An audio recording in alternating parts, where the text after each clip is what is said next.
शुरुआत कर लेते हैं पहले कच्चे तेल के प्राइसेस के साथ और आपकी स्क्रीन पर वही लेके आना चाहेंगे क्योंकि आज यहां पर लगातार बढ़त देखने को मिली है। पिछले हफ्ते की 16 से 20% की तेजी के बाद इस हफ्ते की शुरुआत भी यहां पर शानदार हुई है। आपकी स्क्रीन पे आप देख सकते हैं 7 से 10% की तेजी यहां पर अक्रॉस बोर्ड देखने को मिली है। फिर चाहे वो ब्रेंट हो जो $30 के बहुत करीब होता हुआ नजर आ रहा है, या भारतीय बाजार जो अब 1700 रुपए के ऊपर कारोबार कर रहे हैं।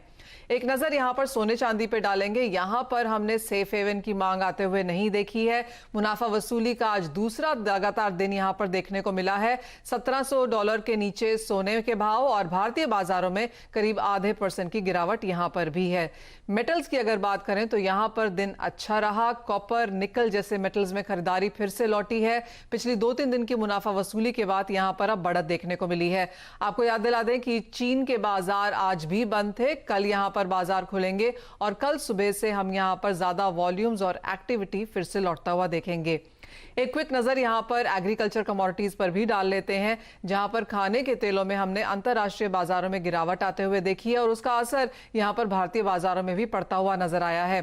सोयाबीन को अगर छोड़ दें तो सोया तेल, क्रूड पाम तेल और मस्टर्ड सीड सभी में यहां पर 1 से 1.5% तक की गिरावट देखने को मिली है। बात करेंगे अब यहां पर मसालों की, जहां पर उठापटक जारी है और यहां पर भी दबाव के साथ कारोबार है। आज जीरे में काफी दिनों के बाद हल्की सी तेजी देखने को मिली, लेकिन अगर बाकी मसालों की बात करें तो यहां पर हल्का सा दबाव आज भी कायम रहा। हमारे साथ एसएसजे फाइनेंस के प्रियांक उपाध्याय और कुंवर ग्रुप के रवि दियोरा आप जुड़े हैं। रवि, आपके पास पहले आना चाहेंगे। एग्रीकल्चर कमोडिटीज में उठापटक जारी है, मुनाफा वसूली ज्यादा देखने को मिली है, लेकिन आज के दिन में आपकी टॉप पिक्स क्या है? डेफिनेटली जो स्पाइसेस कॉम्प्लेक्स में आपने बताया उसमें लगातार कमजोरी बनी हुई है और उसका सबसे बड़ा रीजन है कि क्रॉप काफी बड़ा था और अभी सप्लाई का डिस्टर्बेंस था। इस हिसाब से थोड़े प्राइसेस है यहाँ रुके हुए थे।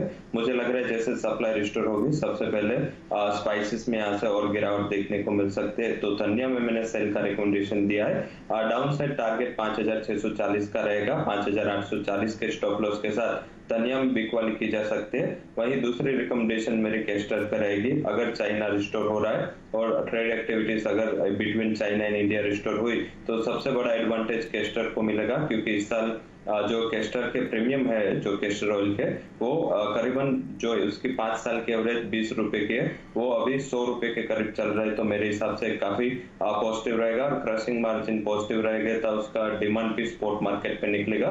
तो मुझे लग रहा है कैस्टर में बाय करके चलना चाहिए। 3750 का टारगेट रहेगा। 3600 के करीब एक स्टॉप लॉस लगाए। ये दोनों वोट पिक मेरी तरफ से आज के दिन के लिए रहेगी। जी, तो मसालों में उठापटक जारी है, लेकिन कैस्टर में खरीदारी की राय यहां पर बनती हुई अब नजर आ रही है। प्रियांका, आपकी टॉप पिक्स क्या रहेंगी नॉन एग्रीकल्चर स्पेस में? हमारे पिक बेस मेटल्स में रहेगी। जिस तरह से एक रिस्क एपेटाइट निकल के आया है मार्केट्स में तो एक अपसाइड दिखता है। निकल बाई की सलाह रहेगी, ट्रेडिशनल बाय रहेगा 912 के ऊपर। स्टॉप लॉस 900 का रहेगा, 932 पे टारगेट्स रहेंगे। दूसरी तरफ गोल्ड में भी हमने हायर लेवल से करेक्शन आता हुआ देखा है और अभी कंसोलिडेट हो रहा है। तो हमारी खरीदारी की सलाह रहेगी, नेक्स्ट पे खरीदारी कर सकते हैं अराउंड 45,350 के आसपास। 44,900 स्टॉप लॉस रहेगा और 46,000 के टारगेट्स रहेंगे।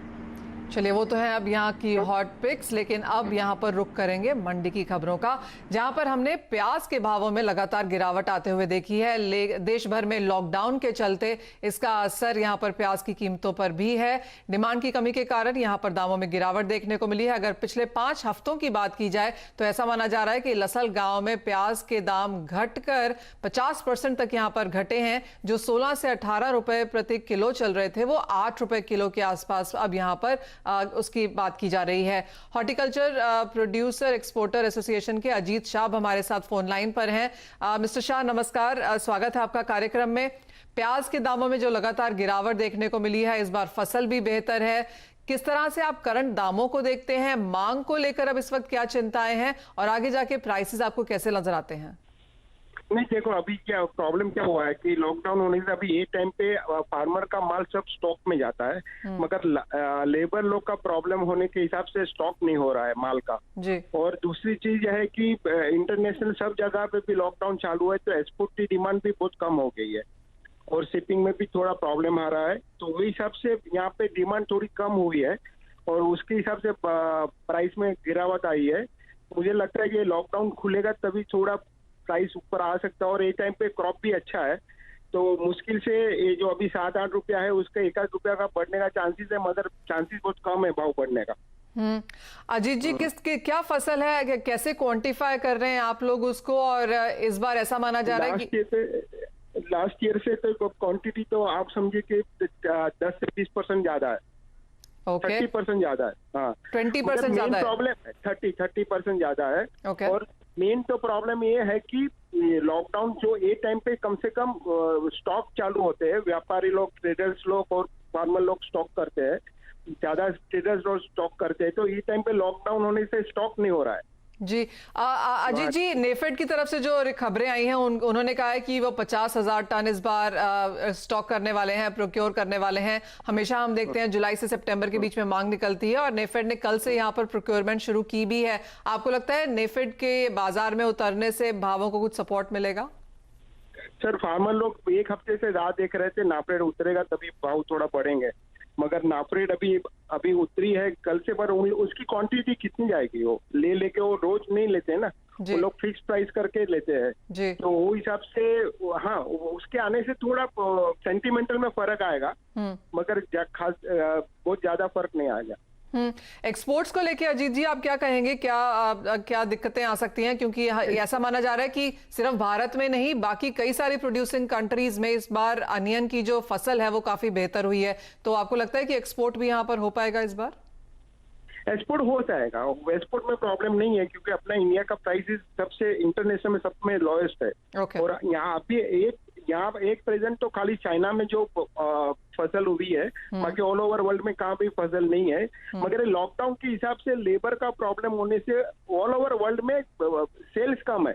आप देखिए तो बम्बई में जो 80-90 गाड़ी रोज की सेल होती थी, आज 30 गाड़ी के अंदर सेल होती है। तो ये जो डिमांड सप्लाई की चेन है ना, वहाँ पे तो प्रॉब्लम आ रहा है। अजीत जी, एक फाइनल सवाल, और ये पिछले 2019 की अगर बात करें तो हमने प्याज के भाव 50 रुपए किलो भी देखे हैं, और इस वक्त हम 8 रुपए किलो पर कारोबार कर रहे हैं। ऑफ कोर्स काफी वॉलेटाइल मूव्स हमने प्याज के प्राइसेस में कई सालों में आते हुए देखी है, लेकिन अब इस साल में आपको क्या लगता है आगे जाके कैसे भाव रह सकते हैं? नहीं, ये साल देखो, प्याज के भाव मेनली तो मॉनसून पे डिपेंड करता है जी। अभी मॉनसून में कोई भी लास्ट ईयर जैसे ज्यादा बारिश नहीं हुए तो प्राइस नहीं बढ़ेंगे। ये साल प्राइस बढ़ने का बहुत मुश्किल है। अजीत जी, बहुत शुक्रिया हमारे साथ जुड़ने के लिए। तो बहुत ज्यादा बढ़त यहाँ पर भावों में आगे जाकर देखने को नहीं मिल पाएगी। फसल बहुत बेहतर है, और स्टॉकिस्ट इस वक्त यहाँ पर स्टॉक कर रहे हैं। ज्यादातर हम देखते हैं कि जुलाई से सितंबर में मांग निकलती है और उस वक्त भाव बढ़ते हैं, लेकिन इस बार फसल की प्रोक्योरमेंट नेफेड के साथ साथ बाकी स्टॉकिस्ट भी कर रहे हैं, तो उसका असर यहाँ पर आगे जाकर भी शायद देखने को मिल सकता है। चलिए, इसी के साथ लेंगे एक छोटा सा ब्रेक, लेकिन आगे जोड़ेंगे अपने दर्शकों को और लेंगे उनके सवाल।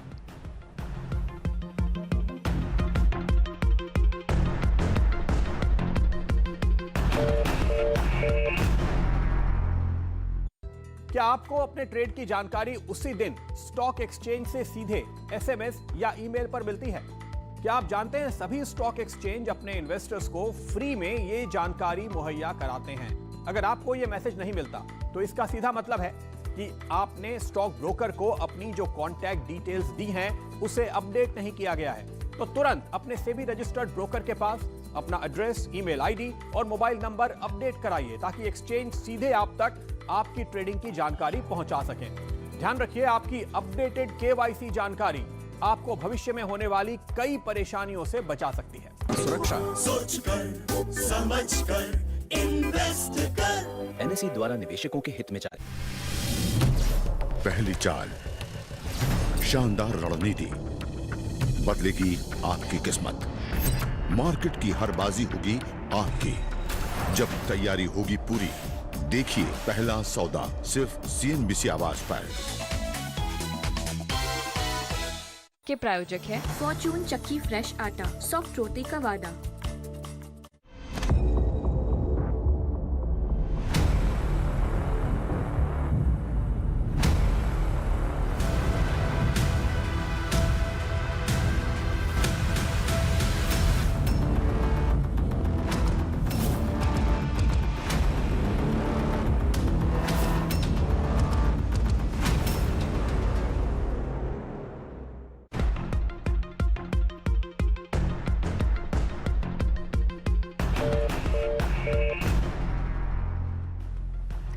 कमोडिटी कॉल में आपका स्वागत है और अब समय हो चला है जब अपने दर्शकों को हम इस कार्यक्रम में जोड़ते हैं उनके सवालों के जवाब देने के लिए। सबसे पहला हमारे पास एसएमएस आया है योगेश जी का। ये काठी एमपी से लिखते हैं कि कच्चे तेल में इन्होंने कारोबार किया है और 17 लॉट्स खरीदे हैं उन्होंने 1220 रुपए पे। Priyank clearly nicely heavily in the money है, अच्छे खासे मुनाफे पर ये यहाँ पर बैठे हैं, इनके लिए अब क्या राय है? डेफिनेटली कॉन्ग्रेचुलेशंस कहूँगा कि काफी लोअर लेवल्स पे खरीदारी है और अभी तक उन्होंने होल्ड किया है। मेरे हिसाब से 1700 एक अच्छे लेवल से जहाँ पे वो अपना पार्शियल प्रॉफिट्स बुक कर सकते हैं। अगर 17 लॉट्स है तो मैं कहूँगा यहाँ पे एटलीस्ट 10 लॉट्स में प्रॉफिट बुकिंग कर सकते हैं, क्योंकि काफी सस्टेन्ड रैली हमने $10 से ऑलमोस्ट $22 तक WTI में आते हुए देखी है अगर मैं लो से देखूँ तो। और घरेलू मार्केट में भी ऑलमोस्ट 800 के आसपास से हम 1700 के लेवल्स देख रहे थे, ऑलमोस्ट डबल हम दिख रहे हैं लास्ट फ्यू ट्रेडिंग सेशंस। तो ये काफी स्टीप रैली है एंड नो डाउट जो मोमेंटम है अभी भी अपसाइड का बना हुआ है, बट एक ट्रेलिंग स्टॉप लॉस मेंटेन करना चाहिए। मे बी अराउंड 1550 में कहूँगा कि एक ट्रेलिंग स्टॉप लॉस बाकी के 7 लॉट्स का वो रख सकते हैं और पोजीशन बाकी 7 लॉट्स के लिए वो रन कर सकते हैं और हायर साइड टारगेट्स वो एक्सपेक्ट कर सकते हैं 1850 से लेके $1900 के। जी हाँ, 800 रुपए के लो से हमने लगातार 1700 तक के लेवल्स यहाँ पर आते हुए देखे हैं और जैसे प्रियांक कह रहे हैं कि 1800 प्लस काइंड ऑफ लेवल्स यहाँ पर देखने को मिल सकते हैं, लेकिन अच्छी खासे पैसे पर आप योगेश जी यहाँ पर बैठे हैं तो कुछ मुनाफा वसूली यहाँ पर की जा सकती है। हमारे साथ फोन लाइन पर अब मेहुल जी हैं महसाना गुजरात से। मेहुल जी नमस्कार, क्या है आपका सवाल? जी मैडम, मैं खेडूत हूँ जी। मेरे पास कास्टर सीड है, 20 से 30 बोरिया है मेरे पास। तो इसको बेचने के लिए कितना टाइम, इसका प्राइस कैसा मिलेगा? जी, कैस्टर में हल्की सी बढ़त हमने पिछले कुछ दिनों में आते हुए देखी है और आज यहाँ पर रवि की खरीदारी की कॉल भी है। रवि, मेहुल जी से आप क्या कहना चाहेंगे? 20 बोरी कैस्टर इनके पास है, ये किसान हैं, क्या राय है इनके लिए? डेफिनेटली होल्ड करना चाहिए। मुझे लग रहा है कि ये जो शॉर्ट टर्म में प्राइसेस में उछाल देखने को मिलेगा उसका सबसे बड़ा रीजन है वो है क्रशिंग मार्जिन। इतने क्रशिंग मार्जिन कभी भी नहीं थे लास्ट 10 इयर्स की हिस्ट्री देखे तो उसमें कैस्टर में जो क्रशिंग मार्जिन एंड जो प्रीमियम था वो काफी कम रहा। इस हिसाब से थोड़ा मार्केट के सेंटिमेंट खराब रहे।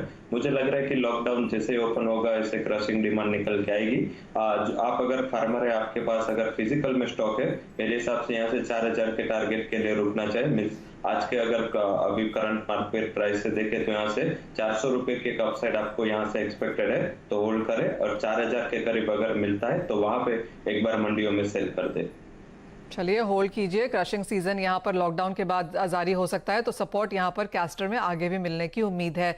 हमारे साथ अब अमर जैन जी हैं जयपुर से। अमर जी नमस्कार, क्या है आपका सवाल? नमस्ते मैम, ये 10 लॉट नेचुरल गैस के 150 में सेल कर सकते हैं। जी प्रियांक, अमर कह रहे हैं कि इन्होंने सोने में बिकवाली करी है 44,900 के लेवल्स पे। क्या करना चाहिए इन्हें, क्योंकि आज तो हमने सोने में कुछ मुनाफा वसूली आते हुए देखी है। क्या ये होल्ड करें पोजीशंस और गिरावट की उम्मीद है?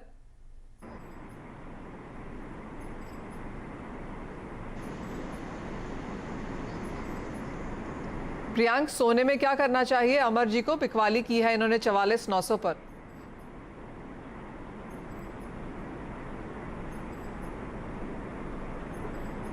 प्रियांक को हमारी आवाज़ यहाँ पर नहीं पहुँच पा रही है, लेकिन सोने के अगर हम चार्ट्स देखें तो यहाँ पर आज मुनाफा वसूली देखने को मिली है। आधे % की गिरावट है, 45,500 जैसे स्तर हैं। रिस्क एपिटाइट हमने बाजार में फिर से लौटते हुए देखी है, इसीलिए आपने आज देखा है कि डॉलर वीक था। इक्विटी मार्केट्स, करेंसी मार्केट्स में आज स्ट्रेंथ देखने को मिली है। बाजार को लगता है कि जैसे जैसे ज़्यादा इकोनॉमीज खुलती जाएंगी उसका फ़ायदा यहाँ पर इक्विटीज़ को होगा। बाकी कमोडिटीज़ में भी हमने इसीलिए बढ़त आते हुए देखी है। कच्चे तेल और मेटल्स में आज तेज़ी है और सोने में आज सेफ हेवन खरीदारी देखने को नहीं मिली और उस वजह से यहां पर मुनाफा वसूली है। अमर, प्रियांक से आपका जवाब जरूर लेना चाहेंगे, लेकिन मुझे लगता है कि हल्की सी मुनाफा वसूली यहाँ पर सोने में और भी जारी रह सकती है। इन एनी केस एक्सपर्ट्स ऐसा मानते हैं कि 44,800 44,500 तक के लेवल्स हम यहाँ पर सोने में बहुत जल्द बनता हुआ देखेंगे। एक्चुअली वो बाय कॉल्स की तरह से बताए गए हैं, लेकिन क्योंकि आपने बिकवाली करी है तो आई थिंक आप अपनी पोजीशन फिलहाल यहाँ पर होल्ड कर सकते हैं। हमारे पास अगला एसएमएस आया है भूषण जी का। ये मुंबई से लिखते हैं कि सोया तेल में इन्हें क्या करना चाहिए। ये कारोबारी हैं रवि, और आगे का नियर टर्म या मीडियम टर्म का आउटलुक जानना चाहते हैं। नियर टर्म के आउटलुक एंड मीडियम टर्म के आउटलुक में सबसे बड़ा अभी फोकस पॉइंट है वो चाइना एंड यूएस के बिटवीन जो फिर से ट्रेड वॉर छिड़ चुका है, तो ये एक नेगेटिव है। सेकंड जो लीडर है खाद्य तेल का उसमें पर्टिकुलर पाम ऑयल में due to lower prices of crude एक लगातार वहां पे भी एक कमजोरी का रुझान है।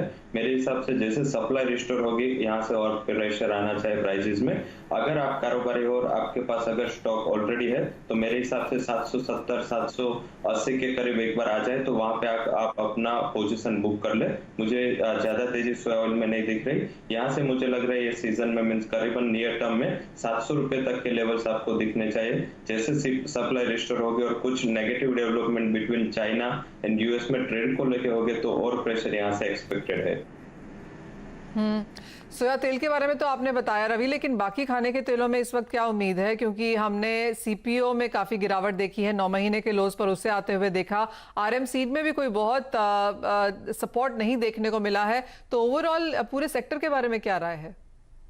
डेफिनेटली मनीषा जी, वहां पे मुझे लग रहा है कि थोड़ा आरएम सीड को लेके दूसरी जो तीनों कमोडिटीज है soybean, soya oil and palm oil, तीनों में आउटलुक नेगेटिव है क्योंकि सप्लाई अभी तक नहीं थी। सप्लाई रिस्टोर हो चुकी है। ग्लोबल मार्केट में जो सेंटीमेंट की बात करें तो वहां पे थोड़ा sentiment US China trade war से खराब हुआ है, तो मुझे लग रहा है और गिरावट यहाँ से एक्सपेक्टेड है। इंडिया में फिर भी प्राइसेस आउट परफॉर्म कर रहे हैं क्योंकि रुपये कमजोर फिर से हो गया है। साथ में बात करें तो यहाँ पे जो स्पोर्ट में प्रीमियम है उसकी भी एक सपोर्ट है, बट मुझे लग रहा है आगे जाके जैसे फिजिकल मार्केट रिस्टोर होगा वहां पे और पैनिक आना चाहिए। सोयाबीन में भी यहाँ से शॉर्ट किया जा सकता है 3,850 के करीब। 3,920 का स्टॉप लॉस लगाए। 3,700 तक के टारगेट शॉर्ट टर्म में सोयाबीन दिखा सकता है। और पाम ऑयल की बात करें तो वहां भी 600 का जो इम्पोर्टेंट सपोर्ट था वो ब्रेक हो चुका है। मुझे लग रहा है 560 तक के टारगेट शॉर्ट टर्म में वहां दिखने चाहिए। 612 के एक पर स्टॉप लॉस लगा के चले। ऑलराइट, तो यानी स्टॉप लॉस के साथ यहाँ पर काम करना है और हल्की सी गिरावट की उम्मीद आगे भी है। रवि, एक और सवाल एग्रीकल्चर कमोडिटीज़ पर और ये मक्के पर आया है। शिखरलाल जैन जी ने हमें एसएमएस भेजा है। ये जानना चाहते हैं कि मक्के में क्या करना चाहिए। ये किसान हैं और जानना चाहते हैं कि यहाँ पर तेज़ी कब आएगी, क्योंकि भावों में लगातार यहाँ पर गिरावट देखने को मिली है। लॉकडाउन तो एक रीज़न रहा भी है, लेकिन र्यूमर्स के चलते यहाँ पर लोगों ने नॉन वेजिटेरियन में बहुत गिरावट आते हुए देखी है। लाइव स्टॉक का जो फूड प्राइसेस हैं वहां पर बहुत मंदी देखने को मिली है, तो मक्के में उसका प्रेशर रहा है। लेकिन कितनी जल्दी या कितनी बढ़त आप यहां पर एक्सपेक्ट कर रहे हैं? मेरे हिसाब से नियर टर्म में ये जो प्रेशर मक्के में आया है वो कंटिन्यू रह सकता है। पर्टिकुलर बात करें तो ये जो बारिश पे ऑन टाइम अभी आईएमडी के एक्सपेक्टेशंस थे और हमारा जो वाटर रिसोर्स था वो भी काफी लास्ट ईयर की बारिश अच्छी रही थी, लास्ट स्पेल अच्छा रहा था। तो मेरे हिसाब से जैसे ये मार्केट ओपन होगा फिजिकल डिमांड का, तब सप्लाई और साथ में सोइंग के डेटा निकल के भी आएंगे। तो ये साल मुझे लग रहा है कि मक्के के लिए थोड़ा नेगेटिव रह सकता है क्योंकि फीडिंग डिमांड भी कम है एंड जो भी ऑल ओवर जो ग्लोबल सिनेरियो चेंज हो रहा है, जो थोड़ा वेजिटेरियन साइड लोग का मूव जा रहा है एंड जो फीडिंग डिमांड है वो भी मुझे लग रहा है वहां पे हल्की सी नेगेटिव रहेगी। तो यहाँ से मुझे लग रहा है पर मींस 100 kg यहाँ से 100 रुपए से ज्यादा तेजी नहीं एक्सपेक्टेड है। अगर आपके पास ऑलरेडी स्टॉक है तो जैसे मार्केट ओपन हो वहां पे एक बार बिकवाली कर ले। अगर आप सोच रहे हैं फार्मर है और आप स्टॉक करने का सोच रहे हैं या आप सोइंग करने का सोच रहे हैं तो ये सर मक्के की अलावा कोई दूसरी कमोडिटीज को प्रीफर करें। जी हाँ, और मक्के की अगर बात करें तो जैसे कहा कि दबाव कीमतों में यहाँ पर लगातार रह सकता है, मांग में कमी है। और आज एनसीडीएक्स पे जो भाव एक्चुअली आप देख रहे हैं ये ऑल टाइम लोज के भाव हैं, 1246 के आसपास के लेवल्स, 3% की गिरावट यहाँ पर देखने को मिली है। एनर्जी मार्केट्स की बात फिर से यहाँ पर करेंगे और योगेश पांडे जी का हमारे पास मैसेज है। ये रेवा एमपी से लिखते हैं कि नेचुरल गैस में इन्होंने कारोबार किया है, 5 लॉट्स की बिकवाली 150 रुपए पे। प्रियांक हमारे साथ फिलहाल नहीं जुड़ पाए हैं, लेकिन रवि अगर आप नेचुरल गैस के भावों को ट्रैक करते हैं तो आप यहां पर योगेश जी को क्या राय देंगे? 5 लॉट्स की बिकवाली की है इन्होंने 150 रुपए में। मेरे हिसाब से अगर आज आपको 155, 156, 156 के करीब भी मिल जाए तो एक बार लॉस बुक कर ले। तेजी है एंड काफी टाइम से देखे तो 150 एक बड़ा रेजिस्टेंस रहा था, वो ब्रेक करके ऊपर 10 रुपए प्राइसेस चल रहे, तो मेरे हिसाब से यहाँ से 3 से 4 रुपए की गिरावट आए, आप एक बार लॉस बुक कर ले। ऑल ओवर जो ये रैली है मुझे 172 ये लेवल दिख रहा है, तो यहाँ से और 10 से 12 रुपए की तेजी यहाँ से दिख सकते हैं। तो यहाँ से 3-4 रुपए की जो अगर सेकंड हाफ में मुनाफा वसूल आए तो वहां पे एक बार लॉस बुक करके उसमें बाइंग साइड आपकी पोजीशन कन्वर्ट कर ले और 150 का स्टॉप लॉस लगाए। 172 तक के टारगेट 2 से 3 ट्रेडिंग सेशन में देखने को मिल सकते हैं। 5.5% की बढ़त है नेचुरल गैस के भावों में। प्रियांक, आपको क्या लगता है नेचुरल गैस के भाव आगे जाके कैसे रह सकते हैं? देखा है कि काफी लोअर लेवल से एक अपसाइड मोमेंटम देखा है और अभी हम 150 के ऊपर भी सस्टेन कर रहे हैं, तो which is a positive sign. तो यहाँ से मुझे लगता है कि बाइंग का जो मोमेंटम है वो जारी रहेगा। डाउन साइड में देख रहा हूँ कि सपोर्ट्स स्प्रेड आउट रहेंगे अराउंड 150 से लेके 145 जोन्स तक। तो ये जब तक सपोर्ट्स होल्ड करते हैं मुझे लगता है कि अपसाइड मोमेंटम रहेगा, जो प्राइजेस को एक बार 165 से लेके 170 जोन्स तक लेके जा सकता है। प्रियांक, एक और मैसेज लेना चाहूंगी मैं, ये मैंगरीव कुमार जी का है, समस्तीपुर बिहार से। इन्होंने लिखा है जिंक में 10 लॉट में बिकवाली करी है 148.9 के लेवल्स पे।